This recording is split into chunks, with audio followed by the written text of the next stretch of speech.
Shalom Bapak Ibu Saudara yang kekasih dalam Tuhan. Selamat bertemu kembali dengan saya. Hari ini saya akan membagikan kebenaran firman Tuhan. Bagaimana Tuhan taruh di hati saya untuk kita simak bersama-sama. Di zaman-zaman sekarang kita perlu menjadi orang yang bijaksana. Bagaimana menjadikan Anda lebih bijaksana? Kita lihat firman Tuhan dalam Efesus 5 ayat 20. Ucaplah syukur senantiasa atas segala sesuatu dalam nama Tuhan kita Yesus Kristus kepada Allah dan Bapa kita.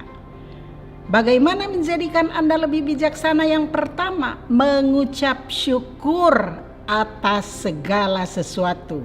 Seperti yang kita sudah dengar bersama-sama firman Tuhan dalam Efesus 5 ayat 20. Mengucap syukur atas segala sesuatu maksudnya gimana, Bu? Setiap peristiwa yang Tuhan izinkan kita alami, mau yang enak mau yang tidak enak, tetap mengucap syukur. Kalau yang enak, Bu, gampang sekali mengucap syukur. Tapi yang gak enak gimana caranya? Ya ini firman Tuhan. Firman Tuhan katakan mengucap syukur atas segala sesuatu. Kalau kita lakukan, berarti itu dampaknya baik buat kita. Saya pernah ngalami mengucap syukur atas kejadian yang gak enak. Pernah sakit, saya mengucap syukur. Bukan mengucap syukur karena sakit, bukan. Lewat sakit penyakit yang Tuhan izinkan saya alami, saya melihat tangan Tuhan menyertai. Tangan Tuhan menolong saya sehingga saya mengalami kesembuhan, terjadi percepatan dalam kesembuhan yang saya alami. Nah itu maksudnya mengucap syukur dalam segala sesuatu walaupun gak enak. Tapi kalau kita sudah menggerutu, bersungut-sungut, ya malaikat maut datang. Jadi yang ada tambah parah masalah situasi dan rasanya kita nggak bisa ada jalan keluar, yang ada mah buntu.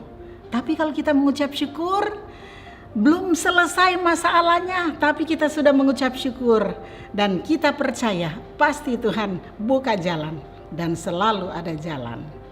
Nah itu manfaatnya kalau kita mengucap syukur. Bagaimana menjadikan Anda lebih bijaksana? Yang kedua kita lihat Matius 7 ayat 24.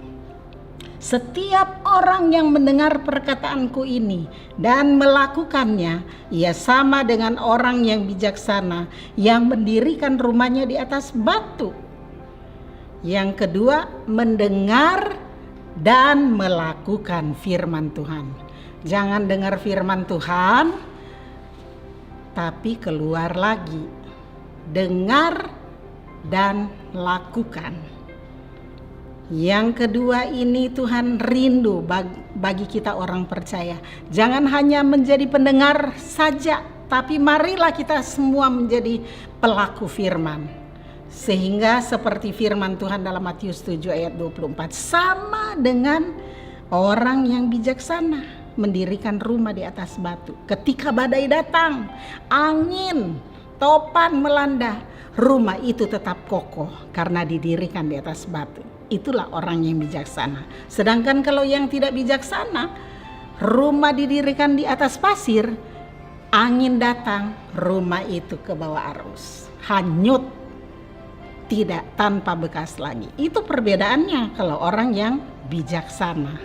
Yang berikut yang ketiga, kita lihat Mazmur 119 ayat 98. Perintahmu membuat aku lebih bijaksana daripada musuh-musuhku, sebab selama-lamanya itu ada padaku. Yang ketiga, mengikuti perintah Tuhan membuat kita lebih bijaksana dalam segala hal. Seperti zaman-zaman sekarang ada masalah, ibu-ibu seringkali punya masalah yang paling banyak di rumah. Kenapa? Pekerjaan di rumah numpuk.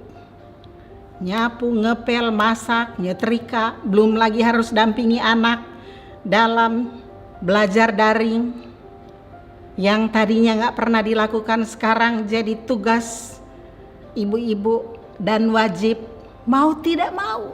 Dan banyak yang mengeluh, bahkan ada yang ribut suami istri gara-gara suasana situasi seperti ini.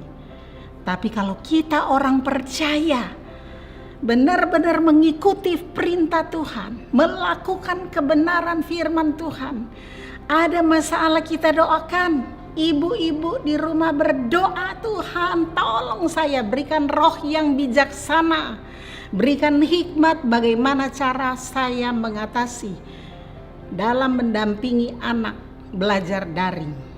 Jangan bilang gara-gara corona nih jadi begini.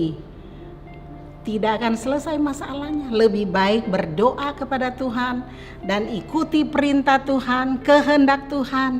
Itu pasti ada solusi. Doain anak supaya diberikan hikmat, kebijaksanaan, lalu diberikan kepintaran, daya tangkap, daya ingat, sehingga mudah belajar, mudah mengerti, dan mudah menangkap.